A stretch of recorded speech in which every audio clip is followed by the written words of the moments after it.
Are you ready to have your website get found by the right people? Are you looking to rank at the top of Google so you get more traffic to your website? Are you ready to learn how to use SEO and content marketing to grow your organic traffic? If so, you are in the right place, my friend. Welcome to the Simple SEO Content Podcast.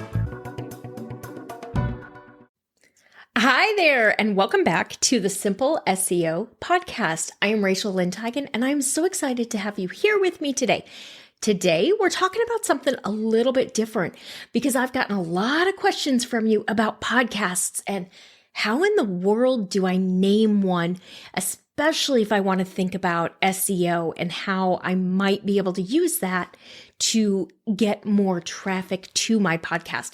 So one of the first things I want you to think about when you are deciding that you're going to create a podcast is to really think about what you might want to name it. Super helpful, right? But what I want you to understand is that podcast apps are search engines. The same way that Google is a search engine that helps people find websites, the podcast apps are search engines that help people find podcasts.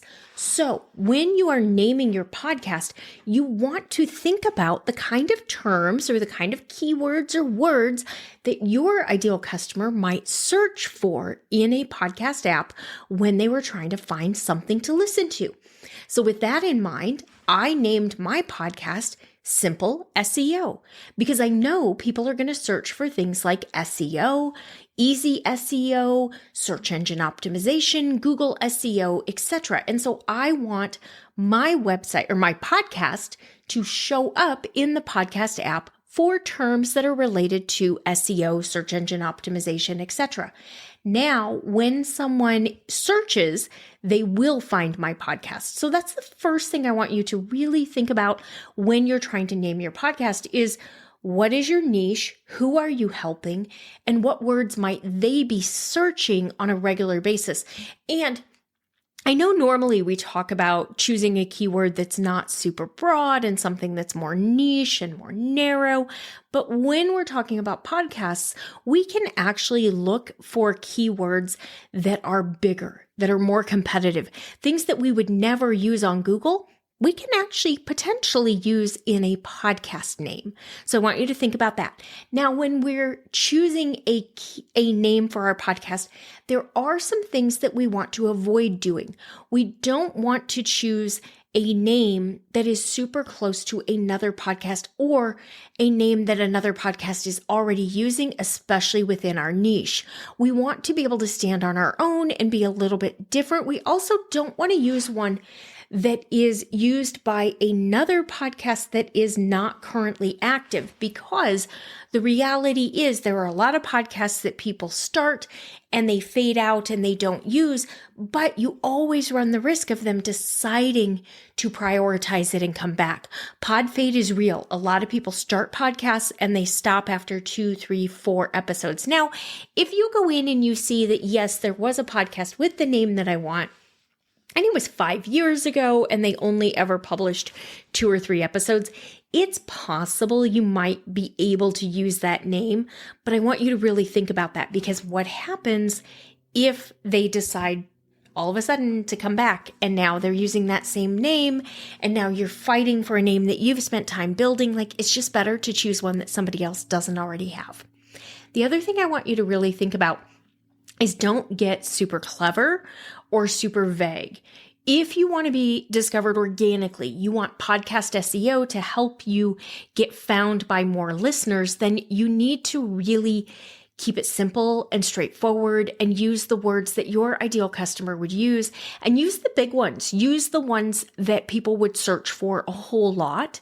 The other thing I want you to think about is don't ignore your audience. If there's a way that you can tie your audience right in there to help them self-select and see that, oh, this podcast really is for me, that's going to be beneficial. So mine is Simple SEO, and it's SEO tips and keywords and helpful information for course creators and coaches and online businesses. Those keywords are all going to help my audience understand and be able to say, I have an online business, I'm a coach, I create courses, I want to learn about keyword research, I want SEO tips. I want organic traffic. Those are all keywords that are in my title because it's got the longer title. So simple SEO is what I tell people. Listen to the podcast. It's called Simple SEO. But those other keywords are in there to help the podcast app understand who to show that podcast to, so that when people are searching for marketing tips or organic marketing or SEO for coaches, things like that, my podcast will also come up. So I want you to really think about, is there a way you can weave your niche into your podcast name? Because that will be beneficial for you and your audience, because it'll make it easier for them to find you. Now, how do you know if you've chosen the right name? What you can do is really think about it, talk about it. How does it flow? Like, hi, this is so-and-so, and you're listening to the X podcast name. Does it flow? Do you feel awkward or stupid saying it?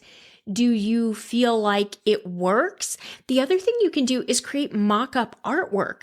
Does it fit on a small little image? Because remember, in the podcast app, you don't have a lot of room to be able to show anything. So it needs to be able to fit on a small little image and still say what it is so people can read it. And then just kind of see, how does it work? And you know what? If you're not loving it, you can change it. You can adjust it. Just because it feels like it might be good from an SEO standpoint doesn't mean it's going to feel good from a business standpoint.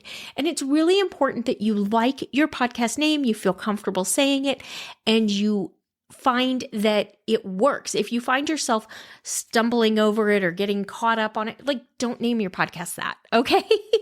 And then if you do create a podcast, or maybe you have one now and you're like, oh my gosh, I never thought about SEO when I named my podcast. I never thought about any of these things. I don't represent my niche. My name is super clever. It doesn't make sense. It doesn't tie to my business. Change the name, change the artwork, update it in the podcast apps. It's no big deal. You can make changes. So don't feel like you've got to start over. You've got to try again. Just give it a new name and go from there. It really is not that hard. So if you've been thinking about wanting to create a podcast, or you have a podcast and it's just not growing, it's not doing what you want it to do, then make sure you get the podcast SEO guide. It's also going to help you figure out how to name your podcast, because it's going to help walk through like where SEO matters, how it matters, and your keywords and all of that. So it might actually be helpful. There's also a blog post on this on the website. So if you have questions, you know how to find me. You can DM me on Instagram, and then just stay tuned, because the podcast SEO class is going to launch probably in the next month or two. It's going to be really fun. So if you're working on your podcast, you're trying to plan what you're doing, or you're thinking, I want to create one, but I haven't done it yet, don't worry. We'll walk you through how to do it. And then we'll, more importantly, help you get your podcast optimized so that you can start getting more people listening to it, because that really is the bigger challenge. Starting a podcast is easy. Continuing a podcast, optimizing it, and getting traffic to it, getting downloads is the harder part. But getting it started is pretty simple and straightforward. We'll get you started. We'll get your podcast going, and then you can get more downloads. I went from a little over 3,000 downloads in 2023 to over 15,000 downloads in 2024. And I'm continuing to grow in 2025. And I want to be able to help you do the same type thing with your podcast. All right. I will see you back here next week. Bye for now. That's all for today's episode of the Simple SEO Content Podcast. I want to thank you so much for joining me. Make sure you visit my website, etchedmarketing.com, and visit the freebies tab. Right there, you're going to find the SEO Content Quick Start Guide along with the free SEO class. So you'll have everything you need to know to get started with SEO and content marketing. Then do me a favor, if you wouldn't mind, if you would do a rating and a review of this podcast on your favorite platform. That would really help spread the message, and I do greatly appreciate it. If you have any questions, you can always DM me on Instagram at Etched Marketing Academy, and I will see you right back here next week.